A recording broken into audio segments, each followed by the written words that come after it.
ఓం శ్రీ మహాలక్ష్మీదేవ్యాయ నమః. భక్తులారా, ఏడాదిలో ఎన్ని పౌర్ణములు వచ్చినా మార్గశిర పౌర్ణమికి ఉండే శుభప్రదమైన మహిమ అతి ప్రత్యేకం.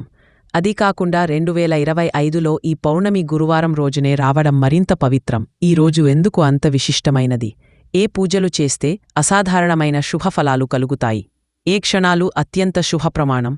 ఇవన్నీ ఈ వీడియోలో పూర్తిగా తెలుసుకుందాం. మార్గశిర మాసంలో వచ్చే పౌర్ణమిని అఘన పౌర్ణిమ అని కూడా పిలుస్తారు.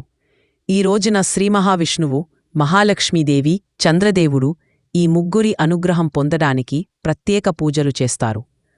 పురాణాల ప్రకారం ఈ పౌర్ణమి రోజున పూజలు చేస్తే జీవితంలోని అడ్డంకులు తొలగి ఆయుష్షు, ఐశ్వర్యం, అనారోగ్య నివారణ లభిస్తాయని చెబుతారు.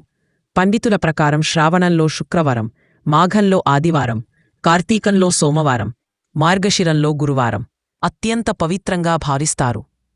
పౌర్ణమి రోజు చేయాల్సిన పూజలు: లక్ష్మీదేవి పూజ, కనక మహాలక్ష్మి అలంకరణ, కుంకుమ, పసుపు, అస్తోత్రం, పాలు, చక్కెర నైవేద్యం, దీపారాధన, చంద్రునికి అర్ఘ్యం ఇవ్వడం, మానసిక శాంతి, దుఃఖ నివారణ కోసం చంద్రునికి అర్ఘ్యం ఇవ్వడం అత్యంత శుభం. సత్యనారాయణ స్వామి వ్రతం: ఇంట్లోనైనా దేవాలయంలోనైనా శ్రీ సత్యనారాయణ వ్రతం చేస్తే ఐశ్వర్యం, శాంతి, ఆరోగ్యం పెరుగుతాని నమ్మకం. దానధర్మాలు: బియ్యం, చక్కెర, బట్టలు, గోధుమలు, పాలు దానం చేస్తే అష్టలక్ష్మీ కటాక్షం లభిస్తుందని శాస్త్రోక్తం. 2025 డిసెంబర్ 4 మార్గశిర పౌర్ణమి గురువారం. ఈ దివ్యమైన రోజు మీ జీవితంలో శాంతి, సంపద, ఆనందని నింపాలని మనసారా కోరుకుంటున్నాను. ఈ వీడియోను లైక్ చేయండి. మరిన్ని ఆధ్యాత్మిక వీడియోల కోసం మా ఛానల్ సబ్స్క్రైబ్ చేయడం మర్చిపోవద్దు.